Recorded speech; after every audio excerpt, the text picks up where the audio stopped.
winter here on the South Shore. So one beautiful day in May, we headed down to Seoane's Garden Center on Route 18 to indulge our spring fever. I wanted to do some work in my yard, so I come in here to Seoane's Garden Center on Route 18 in Abington, and the place is just overflowing with beautiful plants. Look at this color. Not only annuals, but perennials, beautiful flowering trees, shrubs. I figured I could redo my yard in an afternoon, right? That was before I met Jane Seoane and John Adams, or as they like to call themselves, Uncle John and Aunt Jane. They gave me a little lesson about landscaping that I really needed to learn. The biggest mistake I think people make when they decide that they're going to renovate their yard or put shrubs around a new house is that they rush down to the garden center and they pick out pretty things. They don't take the time to see how big these plants are going to grow in time and if they're appropriate for a certain space in your yard.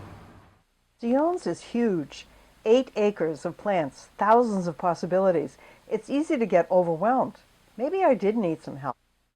When you come in, go to the cash register and ask for a landscape designer. But landscape designers are expensive, and I'm on a budget. Then Jane told me that they help do-it-yourselfers like me all the time, and there's no charge for the design. I guess you want me to draw a diagram. Yeah, usually just a simple flat diagram that shows the relationship. Let's say we were doing a small cape, the relationship of the windows and the doors to the corner of the house, where the stairs are, how high the stairs are off the ground, how many steps there are to the walkway.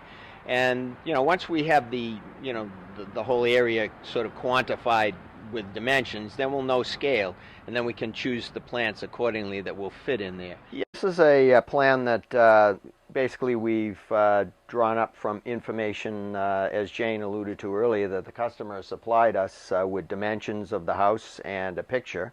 And we've drawn a scale plan, quarter inch to the foot, and delineated the beds and chosen the species that we want to use and created a planting list and also a planting diagram.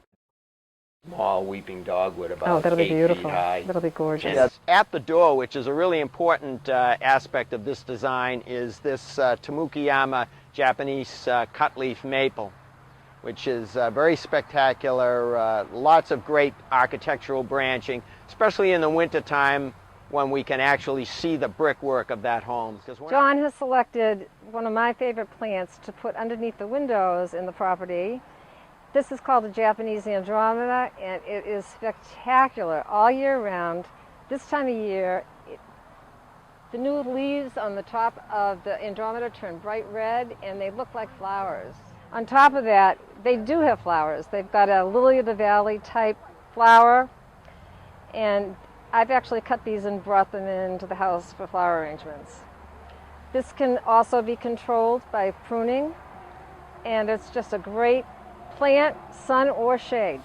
After I talked with Jane and John, I couldn't resist walking through Seoane's, looking at the beautiful trees and shrubs. I'm working on the diagram of my house and my yard and looking forward to getting the help I need to make it as beautiful as what I saw that day.